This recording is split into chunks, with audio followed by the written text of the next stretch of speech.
Hayi akkam jirtan. Adhamoon kan walitti dhufneen barnoota maatimaatiksii kutaa sagalaffaa The Notion of Sets jedhuu fi kan barnoota yeroo darbee irraa hafe set builder method kaa'edhuu gaafa jalqabnaa jechuudha. Yeroo darbee akkuma barataa ture the set description jedhu jalatti ibsama tuutaa karaalee inni ittiin ibsaman hedduu laalaa ture, sadan laalaa ture. Adhamoo arfaffaa isaa dhumaa kan walii ilaallu ta'a jechuudha. Set builder method jedha. Kuni method of defining property. Kun is described by a property that its member must satisfy. Kanaafuu kun akkaataa inni itti ibsamu roolii kaa'amee kun roolii saniin xaa yookiin gatii inni ittiin bakka buufame suni kan inni agarsiisu yookiin satisfy kan inni nuuf tolchu jechuudha. Amala isaa, maalummaa isaa, eegsiin sun akkaataa inni satisfy godhuu danda'u kan ibsamu jechuudha. Kanaafuu set builder method jechuun kun haala inni yookiin tooftaa inni kaa'amee saniin roolii hordofnee kan barreessinudha jechuudha. This is the method of writing the condition to satisfy a set or property of a set. Kanaafuu yeroo barreessinu is equal to hammartuu keessatti x sarara dheeraa yookiin tuqlamee bakka buusuun the condition of that x satisfy yookiin condition isaa barreessina maaliin x sun maal akka bu'u kan agarsiisnu jechuudha. Kanaafuu as keessatti x representative of the element of the set. Kanaafuu maal akka bu'u miseensota tuutaa bakka bu'aa jechuudha. Kanaaf x jennee tuqlamee keenyaan boodna yookiin sarara qajeelaa keenyaan duuba miseensonni x kun maal akka bakka bu'u condition isaa kan inni satisfy godhu isaan nuuf barreessinaa jechuudha. Roolii kana hordofnee set builderiidhaan ibsamaa jechuudha karaa gabaabaa. Fakkeenyi isaa immoo A is equal to open bracelet 1 2 3 up to 10 ittiin braceletii cufnaa jechuudha.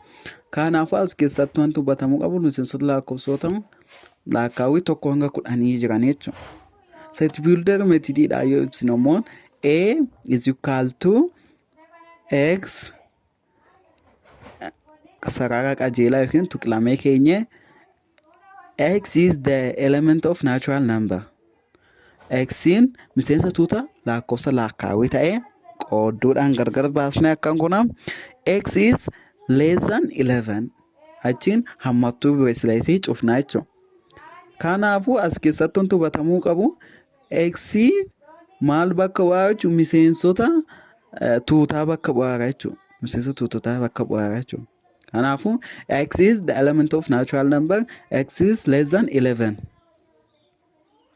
Kwaammoo miseensota lakkoofsa lakkaawwii meeqa tokkorraa jalqaban. Asirratti x is less than 11 eegee duuba warra tokko kaasee hanga 10 jiran jechuudha. 11 hin hammatu.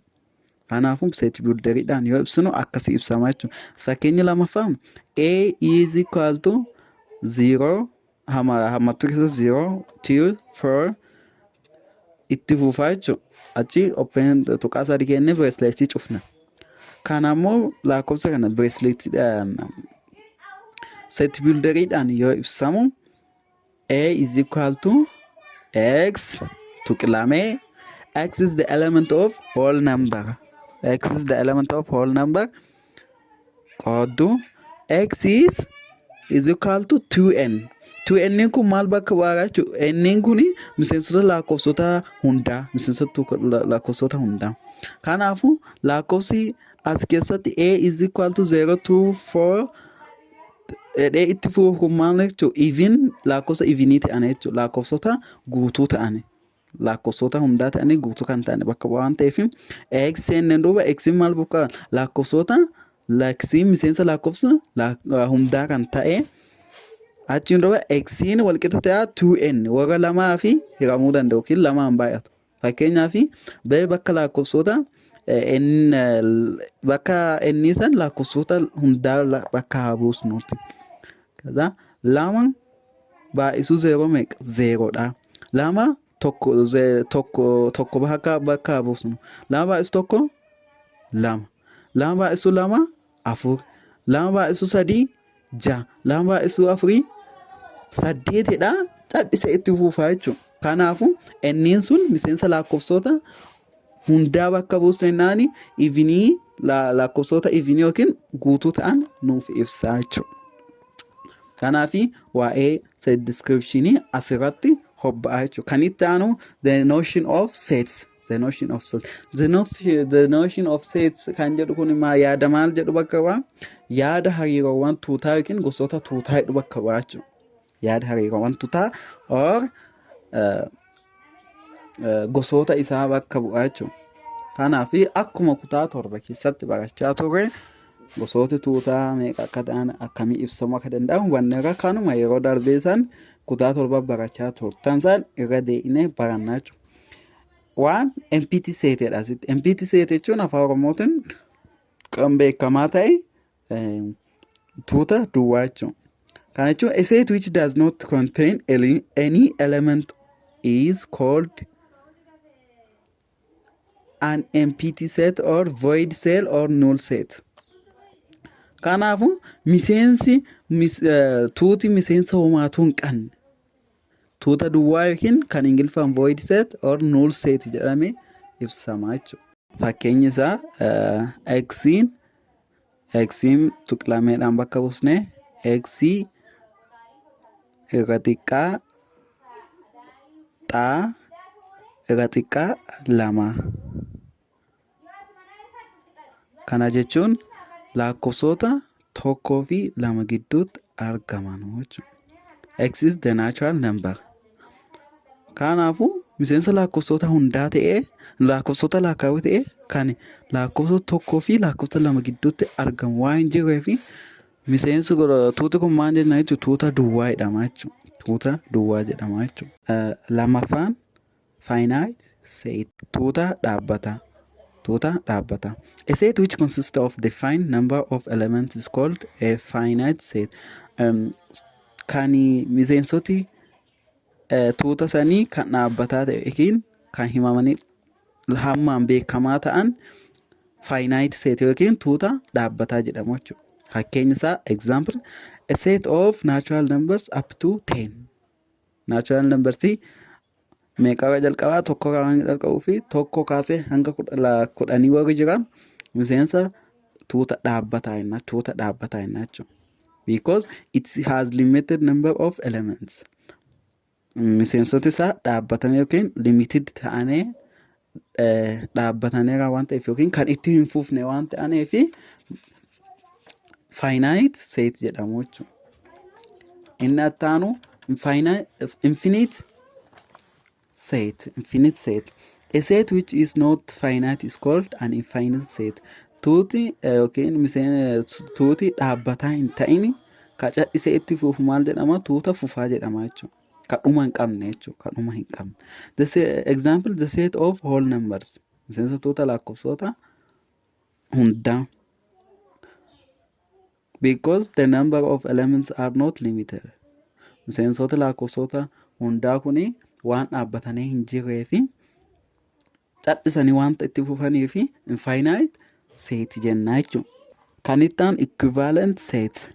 Two sets A and B are said to be equivalent if there is a 1-to-1 corresponding between them. Two finite sets and B are equivalent if and only if they have equal number of elements. Baay'ina miseensaa walqixa qabata. Number of elements isaa yookiin tuuta miseensonni isaa walqixa ta'anii tuuta wal madaalaa yookiin wal madaalanii jechuudha afaan Oromootti. Equivalent setiin kun tuuta wal madaalan kun maal bakka bu'a? Tuuta lakkoofsoti isaanii qofti lakkoofsi miseensa isaanii qofti walqixa ta'ee equivalent set jennaa jechuudha. Both of them have equal number of elements. Kanaafuu miseensoti lamaanuu baay'ina miseensaa walqixa qabaachuu qabu. Fakkeenyi isaa A1 2 3 B A B C yoo jenne immoo miseensi A illee 1 2 3 miseensa 3 qaba. Miseensi B immoo A baacaa miseensa 3 qaba. Kanaafuu A is equivalent with B. Well, ani tuuta wal madaalaa baatii jennaa jechuudha. Shanaffaa equal sets. Two sets A and B are said to be equal if and only if they have exactly the same or identical element. Kanaafuu baay'inni miseensaa fi miseensonni isaa hundi wal fakkaachuu yoo danda'an miseensa wal fakkaatan jechuudha. Tuuta wal fakkaatan jennaa jechuudha. Yoo miseensota isaa fi lakkoofsi isaa wal qixa ta'e miseensota isaa wal fakkaataa akkasumas baay'inni isaas wal fakkaataa kan ta'e baay'inni miseensa isaa. Kanaafuu tuuti sun maal jedhama? Tuuta wal fakkaataa jennaa jechuudha. Tuuta wal fakkaataa jenna. Kan itti aanu sabseetii. Subset yookiin cita tuutaa. A set A is said to be a subset of set B if every element of A is also an element of B. Kanaafuu cita tuuta baa kan jedhamu yoo miseensonni A hundi tuuta baa keessatti argaman A is subset of B jenna jechuudha. Yoo ammoo if A is no subset of set B, miseensonni tuuta A hundi baa keessatti argaman ammoo mallattoon A is not subset of B kana fakkaata jechuudha. Caa fakkaatee jala sararamee ka'ee gidduu kan muramu kun is not subset of B jenna jechuudha. Note any set is subset of itself. Miseensi cita tuuta kamiyyuu cita tuuta mataa ifii ta'uu danda'a jechuudha. Seeti kamiyyuu tuuti kamiyyuu cita tuuta mataa ifii ta'uu danda'a. Lamaffaa empty set is a subset of every set. Tuuti duwwaan